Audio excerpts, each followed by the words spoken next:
Welcome to another post-game wrap-up from U Stadium here in Fort Collins as CSU beat Utah State on a last-second field goal from Jared Roberts. Kyle, just kind of take us through your thoughts. Obviously, CSU, they'll admit they did not play very well offensively. The defense kept them in it. What were some of your key takeaways other than the fact that it was obviously a big win? Penalties were killer. I mean, more than 100 yards in penalties for the Rams. That could have been really bad for them, but they found a way to win like they've done all season. Obviously, Grayson and Higgins continue to connect and make big plays. And Jared Roberts, kicker had a good game, even though he missed one there. He redeemed himself and won it for him. And this place was rocking. There were people going crazy. It was packed, a sellout. It's nice to see, and it's really exciting for Fort Collins and for the program. What were your takeaways from the game? I mean, there's a lot to say. I think Higgins had a relatively quiet 184 yards, if you could say that. It's a good problem. I guess we're just used to him scoring so many touchdowns, but obviously Grayson, it was hard for him to find any other receivers. He hit Walker a few times, but just the offense in general. You know they're playing a great defense, so you expected that to a degree. I think, considering it is a home game, I was pretty surprised, in my opinion, just with the firepower. I thought, even though Utah State's a pretty stout run defense, I thought D. Hart can maybe get some stuff going. Trey Durrell's, it was nice seeing him back, but just with the firepower of CSU, obviously you would have liked to see more sustained drives. That was pretty disappointing, but if you're a CSU fan, it's got to be nice to know that you have a defense that can really hold the team together when the offense isn't playing well. Right. Yeah. Utah State is a good team too, and Coach McElwain said after the game, it's a very good team out there. And I don't think that's lost for a second because they had to fight for every yard, especially on offense. Right, for sure. It's a testament. I mean, they're down to their third-string quarterback there at the end, and the kid was still playing well. I mean, they weren't. I mean, for a bit, they're kind of dinking and dunking, but he still wasn't afraid to sling it a little bit, and they had some success. So that's a great program Utah State has. You wonder how good they could have been with Chucky Keaton or Healthy Garrettson all game. But yeah, that was a great defense. And you wonder if that's going to be the best team CSU plays the rest of the year. If CSU can really run the table, I think could be asking a lot. I mean, on paper, yeah, but they're going to get some good efforts, being 6-1 and being up at the top of the conference standings. Right, for sure. So I'd say just all in all, you win a game. That's all that matters. But the way they did it, obviously, pretty ugly. Yeah, that got tossed around a lot in the post game. The word "ugly," an ugly win, but like Max Morgan said, it's still a win. So. Yeah, he didn't care. He's like, how ugly of a win is this? I don't care who won. Right. There were some issues though, definitely in that game. Was 8 sacks for Utah State. Oh yeah. That's you can't let your quarterback get hit 8 times. That's something they're gonna have to work on. I thought the run game was a little stagnant, which is maybe a testament to Utah State's defense more so. Trey Gerald's got 10, 12 touches.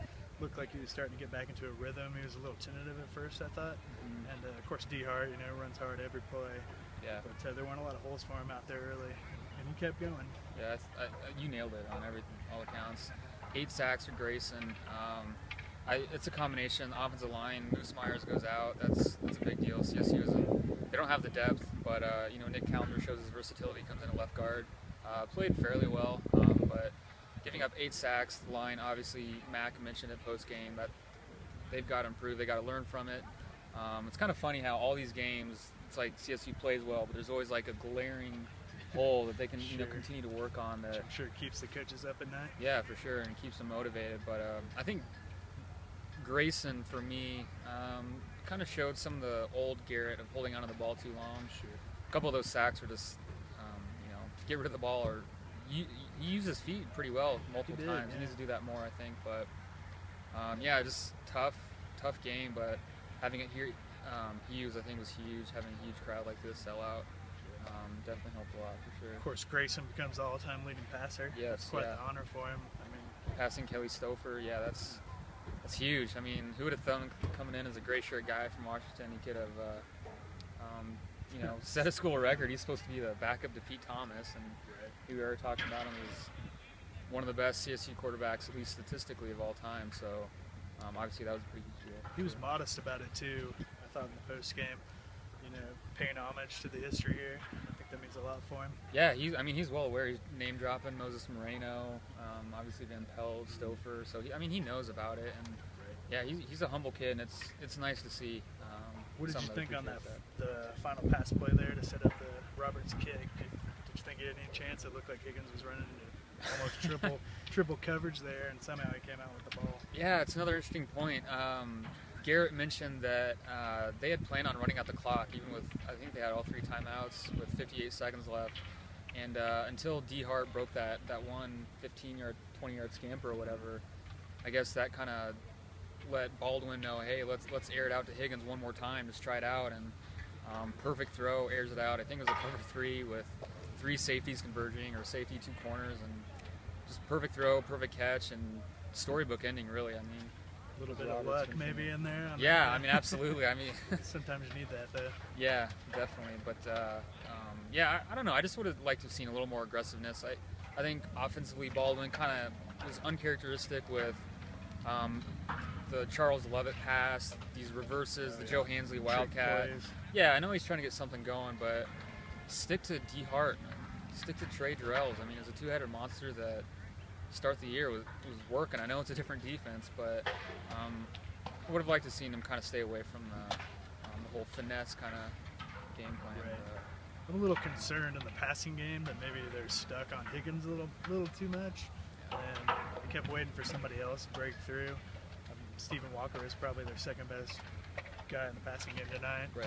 And it's like, what happened? Xavier Williams had a big drop in the first half, which could have did wonders for his confidence. Yeah. I don't know. I mean, Higgins. He's right there. Yeah, going back on Xavier, I know you're just waiting for him to break out. I think we're both waiting for him to break out. We kind of called before the game when he's going to step up. But yeah, you wonder about his confidence. It's kind of a Jordan Vaden kind of thing. He's got all the tools, the size, the speed, all that stuff, but just the inconsistency in catching the ball.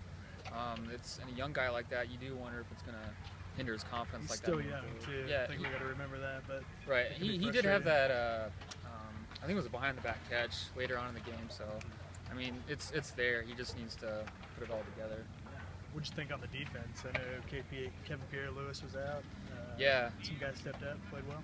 Yeah, you pointed out. Morgan. Yeah, Max obviously had the interception. I don't know how many tackles he had, but he played a very good game, I thought.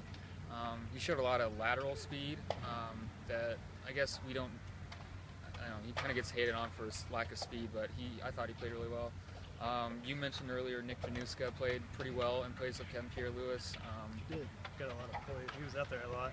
Yeah, he's definitely. a big guy too. I mean, he's pretty intimidating back there. For sure, and I think Preston Hodges, he got beat early on in that one big play, which wasn't good to see, but I saw a lot of fire from him, and that was nice to see. He's kind of like a D. Hart on defense sort of thing, with a lot of moxie, a lot of kind of gets in the other guys' faces, which, I mean, take it for what it is, but it's kind of nice to see when the team's kind of flat and shows that he cares, and I can appreciate that for sure.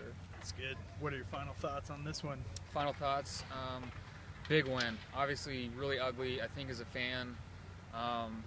You know, I wonder how many of these fans that come out aren't normal CSU supporters coming out every game, and to see a game that the entertainment value wasn't necessarily there in some respects, but the fact that you have a game-winning field goal and the students are storming the fields, and the fact that CSU is 6-1 for the first time since, I don't know, 2002 or something like that. So win's a win.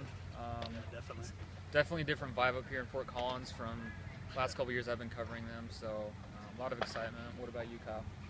6-1.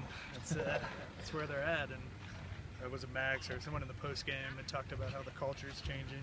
Yeah. And you can just feel it in the stadium that things are changing here, and they're on a roll, 5 in a row. Yep. Look, they're doing serious damage, and I don't know. Maybe they win out. We'll see. But big week next week, Border War though. Obviously, enough said. It's the Border War. So big game. Going to be a big recruiting weekend as well with official visitors. So a lot to look forward to as CSU moves forward here. So from Hughes Stadium, I'm Ryan Krous. Kyle McCall. Thanks for tuning in, and we'll catch you next week.